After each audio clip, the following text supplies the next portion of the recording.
I remember the first time I noticed her properly. Not the kind of noticing you do when someone walks past in the street and disappears into a crowd. No, this was the kind that makes your hands suddenly feel heavier, like holding a cup of coffee for too long. I was folding my laundry at the little laundromat near my apartment, socks in one hand, a damp t-shirt in the other, when she appeared. She wasn't doing anything dramatic, just carrying a basket, moving past the spinning machines with that quiet confidence older people have, the kind that makes the world slow down without trying. I looked up, and she glanced back. For a second, our eyes met. I quickly looked away, but not before catching the faint curve of her lips, like she'd thought of something small and private. The next Tuesday, I saw her again. She was in the corner coffee shop, the one with the wooden chairs that squeak if you move too fast. I hesitated by the counter, pretending to stare at the menu while stealing glances at her. She smiled at me. Not wide, not a hello smile, just that subtle acknowledgement that made me feel like someone had turned the lights up a little, somewhere inside me. I told myself I was imagining it. I started to notice her habits. The way she folded her napkin twice, like she needed the motion to ground herself. The way her fingers drummed lightly against her mug when she was waiting. One day, she remembered my coffee order. "Latte, no sugar, right?" she asked, and I froze for a beat before nodding. I didn't remember her name at the time. I didn't even ask. I just smiled like an idiot, feeling a little less invisible than usual. I had my own routines too. Small, quiet ones. Unsent texts that sat in my phone at 2 a.m., fingers hovering over the keys before I gave up. Paused thoughts that would linger too long on nothing in particular. I liked the comfort of solitude, but it was lonely too. Like standing in an empty train carriage and listening to the tracks whisper past. That Thursday, I lingered longer at the coffee shop than I meant to. I told myself I was just reading the newspaper, but really, I was watching her move between tables, her voice soft when she asked if someone wanted a refill, the way she adjusted her scarf when it slipped. I didn't realize I'd been staring until she appeared beside me, holding a cup of latte, her eyes half closed in that familiar, small smile way. "You can't stay here tonight," she whispered, like it was the kind of thing someone might say in passing. I blinked. "Then, why are you holding my hand?"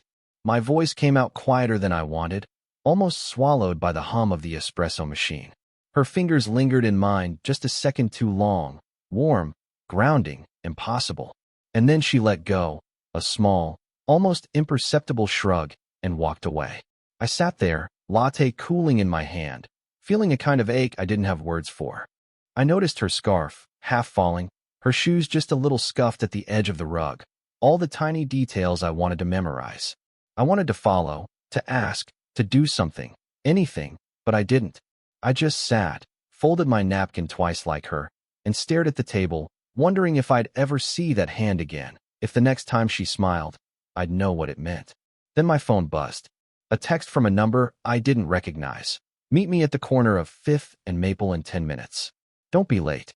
And just like that, something had changed. Something had started. I found her at the corner of 5th and Maple like the text said, leaning against the brick wall, scarf tucked neatly around her neck. She looked up, caught my eyes, and offered that half smile again, the one that somehow made the world feel quieter, just for a second. "You made it," she said softly. No judgment, no hurry, just acknowledgement. We walked a few blocks to a tiny, dimly lit tea shop tucked between a dry cleaner and a bookstore. The kind of place where the music is low enough to almost disappear, and the smell of chamomile lingers like an invitation. I ordered for both of us, fumbling with coins, while she rearranged the napkins on our table.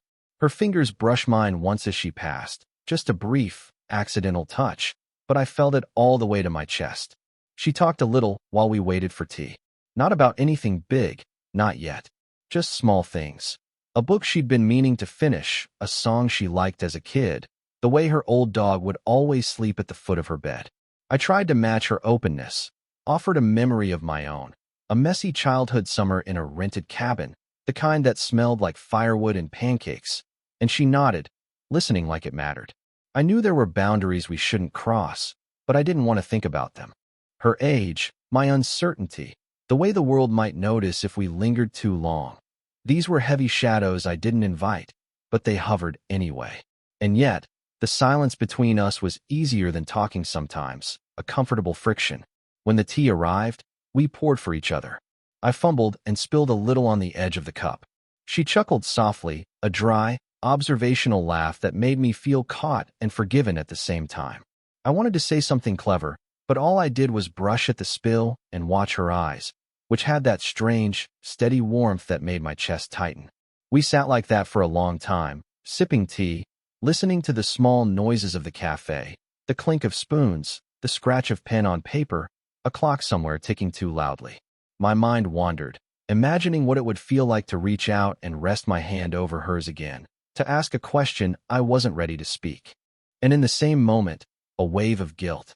This is someone older, someone with a life I couldn't fully understand, someone who deserved space I wasn't sure I had the right to claim. She noticed my gaze lingering a moment too long and didn't move away. Instead, she rested her hand near mine on the table, just a whisper of pressure. A gesture that said more than words ever could. I don't know why that moment stayed with me. I thought later, long after we left, walking separate ways under the muted glow of streetlights. Maybe because it felt like someone finally saw me. I didn't say anything aloud. I just remembered the warmth of her hand, the quiet crackle of that shared tea, and the tiny, impossible weight of being noticed. I didn't see her for 2 days, and the absence felt like a quiet weight pressing against the edges of everything. When she finally appeared at the coffee shop on a Wednesday morning, I almost didn't recognize her. Her scarf was a little rumpled, her eyes a little guarded, and she smiled, but it didn't quite reach the corners of her mouth. I tried to make conversation, but the words stuck in my throat. She was distracted, checking her phone too often, shifting her weight, tucking a strand of hair behind her ear with a nervous precision. I wanted to reach out, but some part of me hesitated, unsure what she wanted, or if I even had a place in that wanting. I didn't know if you'd be here, I said, my voice trailing off. She shook her head, almost imperceptibly. I had errands. And her gaze flicked toward the door. Other things. I nodded, pretending to read the menu, pretending not to notice the tension. But I did. I noticed the small bite of her lip, the way she drummed her fingers on the counter while pretending to scroll through emails. And I realized, painfully, that she was holding back, keeping something contained, and I wasn't sure if I had permission to step closer. The day stretched slowly. We walked to the corner park, sat on the same worn bench we'd shared once before. The air was still, leaves rustling just enough to punctuate the silence. I wanted to ask her why she was pulling away, why her hand lingered near mine, but never quite touched. I wanted to ask, but the words caught somewhere in my chest, so I just watched her shoes tap lightly against the gravel. Then someone waved from across the path, a friend of hers, waving cheerfully. She smiled, a lighter, easier smile, and waved back. And in that smile, I felt the sudden, sharp reminder that I was not her only world. That our connection, fragile as it was, existed in the shadows of her life. I moved closer anyway, as if proximity could bridge the gap I couldn't cross with words. She glanced at me, eyes flicking over my face and down to my hand, which hovered over mine for just a moment, just long enough that I could imagine a kiss forming in the quiet between us.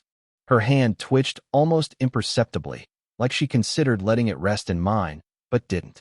And then, just like that, she pulled back, straightening her posture, adjusting the strap of her bag, and the moment was gone. I wanted to reach for her again, to say something that might untangle the tension, but all I did was exhale slowly, my fingers curling loosely around the edge of the bench. I didn't know if she was afraid, or if I was. Maybe both. Maybe everything was just delicate and waiting. And in that waiting, I realized how badly I wanted her to step closer, how badly I wanted permission to cross that line she wouldn't let me. It was late afternoon when I found her again, sitting on the worn bench outside the laundromat, the sun slicing through the trees and painting her hair in gold. I didn't want to interrupt, but I couldn't help walking over. She looked up, startled, then softened when she saw me. We talked quietly, the kind of small chatter that doesn't really need words. I noticed the tremor in her hands as she wrapped her scarf tighter, the way her eyes flicked to the people passing by, then back to me. There was something unspoken hanging between us, something she wanted to say but couldn't. She started, voice low, almost swallowed by the wind. I leaned closer, but didn't speak, letting her gather the words. I shouldn't, she trailed off. exhaling like she'd tried to release the thought, but it caught somewhere inside. I wanted to reach for her, wanted to tell her it was okay, that I didn't care about the rules or the age gap or whatever invisible lines she was imagining. But I stayed still, letting her wall come down on her own. Her eyes flicked to mine again, steady, searching. "I've never felt this way," she whispered, almost a confession to herself, and I felt it hit my chest like a weight I didn't expect. I wanted to say something clever, something that would fix it, but instead I just nodded, letting my silence speak. We fell into a quiet rhythm, our conversation pausing in between the sounds of distant traffic and the crunch of gravel under shoes. I noticed her foot tapping lightly, the way she wrung her hands, the subtle tilt of her head that invited me closer without demanding it. I could feel the tension winding tighter, like a string pulled almost too far. I imagined what it would be like to reach over, to brush the hair behind her ear, to say her name in a way that made everything else disappear. The thought lingered, almost unbearable. And I saw it in her too, her glance holding mine a beat too long, her breath catching softly, a hesitation that mirrored my own. Then, just as the world seemed to pause, a car honked somewhere, snapping us back. She jumped slightly, laughter escaping like a nervous release. I smiled, a little shaky, and she did too, but the tremor in her expression betrayed the storm beneath. "I shouldn't," she said again, and I understood. She was saying more than the words. She was asking the question she couldn't fully voice. "Do we cross this line?" And in that suspended moment, with the sun lowering behind the trees, the bench between us, the quiet city humming around, everything felt possible, and nothing certain. I wanted to answer, to reach for her hand again, but I didn't. Not yet.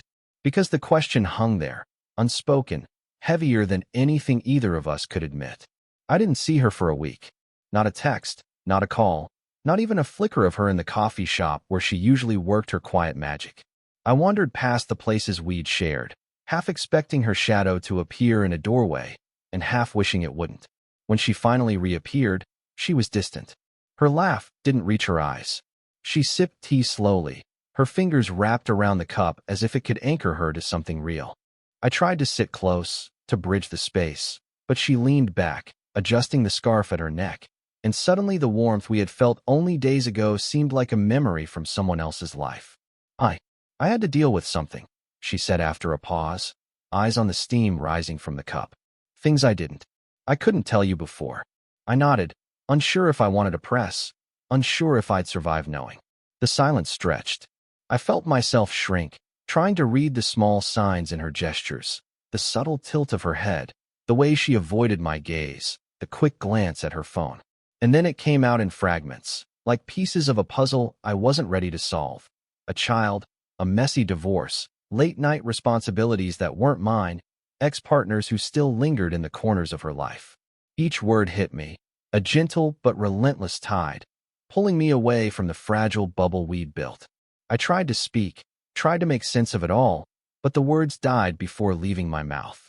I imagined her life before me, the routines I'd never be part of, the invisible lines I wasn't supposed to cross. And yet, despite everything, the pull toward her didn't vanish. It only twisted tighter, a mixture of longing and frustration that made my chest ache in a quiet, steady rhythm. I caught myself replaying old moments, the hand hovering near hers on the park bench, her half-smile when I almost spilled tea, the small confessions that had nearly slipped from her lips. And now they felt fragile, like glass waiting for a tremor. I wanted to text her, to reach across the distance she'd created, but I didn't. I typed a message in my phone, stared at the words, then deleted them. Over and over again. When I left the cafe that day, her seat remained empty as she walked past the counter, absorbed in something else entirely. I lingered a moment longer, hand brushing the back of the chair where she had been, feeling the ghost of warmth, the echo of possibility. And that's when it hit me. I didn't feel heartbroken. I felt paused, like life forgot to finish the sentence. The street outside smelled faintly of rain. I walked home slowly, imagining her in every corner of my day, every pause between thoughts, and I didn't know if I was waiting for her return or just learning to live with the space she left. She opened the door before I could knock properly, just a crack, enough for the light to spill onto the step. I froze for a second, unsure if I was supposed to come in or turn away. Her eyes met mine, calm, quiet, and for a moment neither of us spoke. "I didn't know if you'd still come," she said softly. I shrugged, though it felt heavy, like carrying more than I could name. "I didn't know if I should." My voice trailed off. We stood there, close but not touching. The hallway smelled faintly of old wood and detergent, the way a lived-in home does, and for the first time in days, I felt the pull of ordinary life anchoring me. My heart thumped unevenly, loud in the silence. "I wasn't sure I should either," she admitted. Her hand hovered near the doorknob, twisting it lightly, almost as if she was testing herself. "There's a lot. Complications. Things I can't just set aside." I nodded. I could see them, the invisible lines, her child, her life, the past that lingered in every gesture she made. But standing there, seeing her like this, small and human in the doorway, I realized I'd been running from the cost of wanting. "I don't know if I can just watch," I said finally, voice low. I don't know. My hand twitched at my side. I couldn't reach for her. Not yet. She gave a half smile, almost rueful. "I know." And there it was, the truth we'd skirted around for weeks. Not shouted, not dramatic, just quiet acknowledgement. We didn't need more words. The tension was in the breathing, in the slight incline of her head toward me, in the way her scarf slipped a little at the shoulder, revealing the small curve of her neck. Small gestures that mattered more than grand declarations. I swallowed. Every instinct screamed to cross the threshold, to say the things I'd kept tucked away in unsent texts and imagined conversations. But I didn't. Not fully. Instead, I stepped close enough that our shoulders nearly brushed. She didn't pull back. "Okay," she said softly, and it was enough. Enough that the distance shrank without disappearing. Enough that I knew we were still here, still tethered together despite everything. We lingered like that for a long beat, breathing in the ordinary sense of her home. The kettle on the stove, the faint scent of laundry, the soft hum of the fridge. Not romantic, not cinematic. Real. And then, just before leaving, I brushed a hand along the edge of her shoulder. She didn't flinch. She didn't move closer, either. Just that small contact, a quiet confirmation of presence, of mutual understanding. I turned to leave, heart heavy but steady, and she whispered behind me, "See you tomorrow?" I nodded, a small, careful smile tugging at my lips. "Yeah, see you tomorrow." And that was it. Nothing more, nothing less. Weeks passed, not in leaps or dramatic turns, but in the small, almost imperceptible shifts of routine. I started showing up at the coffee shop at 8:47 a.m. like I always did, and she was there, half laughing at my obsession with exact times, hands wrapped around a mug of black coffee. Nothing had changed in a grand way, but everything had shifted in the spaces between. We found our rhythm slowly. Shared benches at the park became almost sacred, the same worn wood under our hands, the gentle hum of distant traffic, the leaves whispering like they remembered our first days together. Tea was still poured for each other, sometimes warm, sometimes forgotten, the act itself more meaningful than words. She let me in more, in small ways, a stray key left on the counter, the way she'd start telling a story and pause, letting me catch the details before continuing. I noticed the subtle movements, the flick of her wrist, the way she tucked hair behind her ear, and I realized I could memorize them forever without ever needing more. We didn't speak of labels or the future. That had never been the point. What mattered was the quiet acknowledgement of presence, the comfort in proximity. My apartment smelled faintly of laundry detergent and coffee grounds, small echoes of her life intertwining with mine. I realized I no longer needed the world to be perfect. It only needed to be ours. There were still pauses, moments where the weight of the past, the ex, the child, the responsibilities, pressed against the edges. But the distance no longer felt like a gap to fear. It was a space we navigated, sometimes brushing shoulders in passing, sometimes leaning just close enough on the park bench, hands almost touching, almost but enough. One morning, I found her waiting at the laundromat, scarf slightly crooked, eyes flicking toward me with that familiar half-smile. I nodded, and she nodded back. No words, just the quiet understanding that life had settled into something warmer, steadier, earned by patience and small risks. As I folded my laundry, I noticed her hand linger near mine on the table, brushing accidentally, and it felt like a promise. Not dramatic, not shouted, but real. The kind of connection that didn't need fireworks or declarations, only presence and memory. I thought of the first latte she remembered, the bench where almost confessions happened, the late texts I never sent, the pauses, the black coffee, the 8:47 a.m. arrivals. It all felt stitched together, a quiet tapestry of life we had built, unspoken but deeply understood. And as I left, she waved lightly, eyes soft. I smiled, feeling the gentle pull of ordinary life made extraordinary simply because it was shared. I walked down the street, thinking, some things don't need words. Some things just need attention, patience, and presence. And we had found that. Did this story stay with you? What kind of quiet, real love stories do you want to hear next?